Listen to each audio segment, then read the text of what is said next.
नरेंद्र मोदी यांनी भारताचे पंतप्रधान म्हणून तिसऱ्यांदा शपथ घेतली आहे। मोदींसह 71 नेत्यांनी मंत्रिपदाची शपथ घेतली। या मंत्रिमंडळात 7 महिला मंत्र्यांचा समावेश करण्यात आलाय। पण 2014 आणि 2019च्या तुलनेत 2024 मध्ये महिला मंत्र्यांची संख्या घटली आहे। मोदींनी 2014 मध्ये जेव्हा पहिल्यांदाच पंतप्रधान पदाची शपथ घेतली त्यावेळी त्यांच्या मंत्रिमंडळात एकूण 10 महिला नेत्यांचा समावेश करण्यात आला होता। 2019 मध्येही 10 महिला मंत्री होत्या, पण आता हा आकडा कमी झालाय। यावेळी केवळ 7 महिला नेत्यांना मंत्रिमंडळात स्थान देण्यात आलंय। या 7 महिला नेत्या कोण आहेत, त्यांच्याकडे कोणतं खातं सोपवण्यात आलंय, याविषयीची माहिती आपण या व्हिडिओतून जाणून घेणार आहोत। नमस्कार, मी Madhuri Kumkar, for the people news मध्ये आपलं स्वागत। व्हिडिओला सुरुवात करण्यापूर्वी आपण फॉर द पीपलला सबस्क्राइब, लाईक व फॉलो जरूर करा। भारत दुनिया का सबसे बड़ा लोकतंत्र और एनएलसी भारत देश का सबसे बड़ा गैर राजनीतिक मंच। शक्तिशाली लोकतंत्र के लिए राहुल कराट का सार्थक कदम। मुंबई में हुआ ऐतिहासिक प्रथम राष्ट्रीय विधायक सम्मेलन।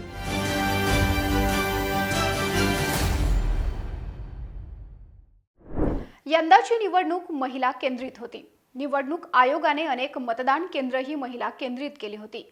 तसंच यंदा नोंदणीकृत महिला मतदारांची संख्याही पुरुषांच्या तुलनेत अधिक होती। तर मतदानामध्येही सर्वाधिक महिला मतदारांनी मतदान केल्याची नोंद झाली आहे। पण दुसरीकडे यंदा फक्त 10% महिला उमेदवार निवडणुकीच्या रिंगणात होत्या। त्यापैकी फक्त 30 महिला खासदार म्हणजे जवळपास 5% महिला खासदार निवडून आल्या आहेत। त्यापैकी फक्त 7 महिलांना मंत्रिपद दिलं असून त्यातील 2 कॅबिनेट मंत्री तर उर्वरित 5 राज्यमंत्री आहेत। केंद्रीय मंत्रिमंडळातील कॅबिनेट मंत्री असलेल्या महिलांमध्ये निर्मला सीतारमण आणि अन्नपूर्णा देवी यांचा समावेश आहे। 2014 आणि 2019च्या मोदी सरकारच्या मंत्रिमंडळात कॅबिनेट मंत्री म्हणून काम केलेल्या मोजक्या महिलांपैकी एक निर्मला सीतारमण होत्या। 2014च्या मंत्रिमंडळात त्यांनी वित्त आणि कॉर्पोरेट व्यवहार राज्यमंत्री म्हणून काम केलं होतं। नंतर स्वतंत्र प्रभारासह वाणिज्य आणि उद्योग मंत्री म्हणून कार्यभार स्वीकारला। 2017 मध्ये त्यांची केंद्रीय संरक्षण मंत्री म्हणून नियुक्ती झाली। सीतारमण या भारताच्या पहिल्या महिला संरक्षण मंत्री होत्या। 2019च्या कार्यकाळात सीतारमण यांनी केंद्रीय अर्थ आणि कॉर्पोरेट व्यवहार मंत्री म्हणून पदभार स्वीकारला।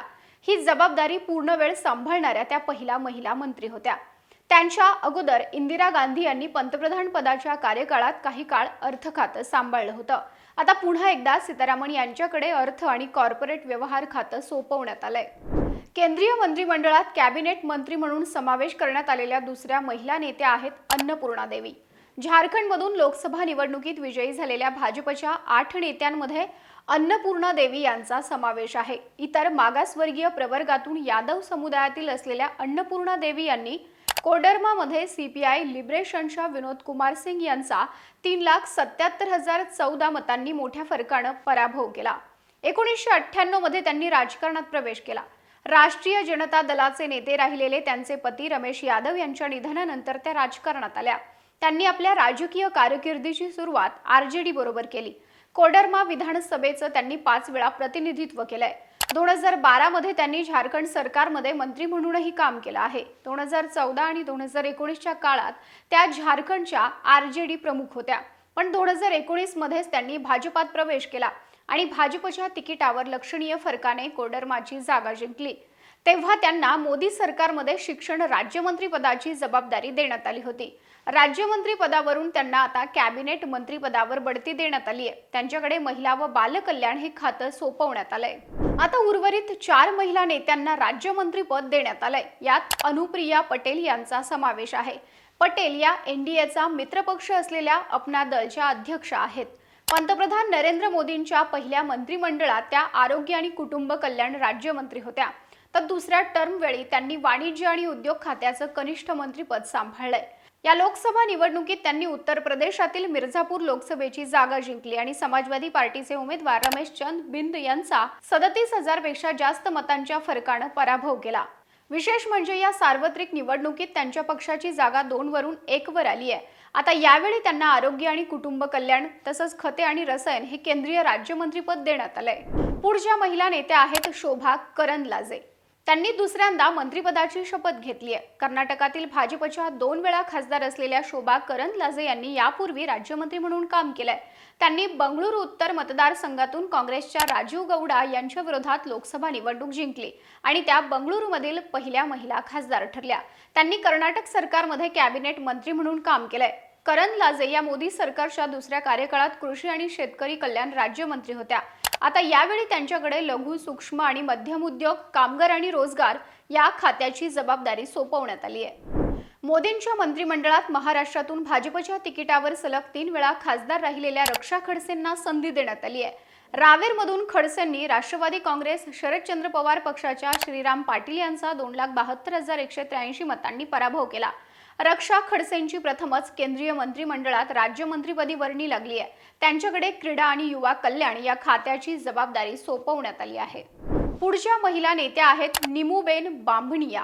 बांभणिया यांनी राज्यमंत्री म्हणून शपथ घेतली आहे. भाजपच्या तिकिटावर गुजरातमधून लोकसभेवर निवडून आलेल्या 3 महिला उमेदवारांपैकी बांभणिया या देखील एक आहेत.